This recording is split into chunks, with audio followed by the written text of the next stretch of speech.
নবী ডেকে বললেন, ইয়া বেলাল আনফিক ইয়া বেলাল লা তাখশা মিন যিল আরশি ইকলালা। ও বেলাল, আল্লাহর রাস্তায় দান করো, কারণ আমার আল্লাহর ধনভাণ্ডারের কমতি নাই। সাইয়েদনা বেলাল রাদিয়াল্লাহু তাআলা আনহু সবচেয়ে গরিব। শুনতেছেন? বুঝতেছেন? সবচেয়ে গরিব। ডাউন পার্টটা ঢাকার মতো একটা গার্মেন্ট ছিল, একটা কাপড়, এটা পেঁচায় আসতো, নামাজ পড়তো। গায়ে রাখার মতো কোনো জামা নাই, আর খাবার দাবার টাকা পয়সা বলতে নাই। ওই সাহাবীরে বিষ্ণু ইসলাম বললেন, আনফিক বেলাল, বেলাল তুমিও দান করো, তুমিও দাও, দানের হাতকে প্রশস্ত করে দাও।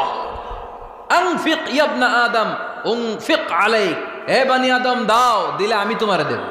কেজির এটা হুজুরে দিয়ে দিলাম, এরপরে কেউ আমার 20 কেজি দিলে ওইটা ধরবো, ওইটা আবার আরেকজনরে দিব, এরপরে আরেকজন 30 কেজি দিলে ওইটারে ধরবো।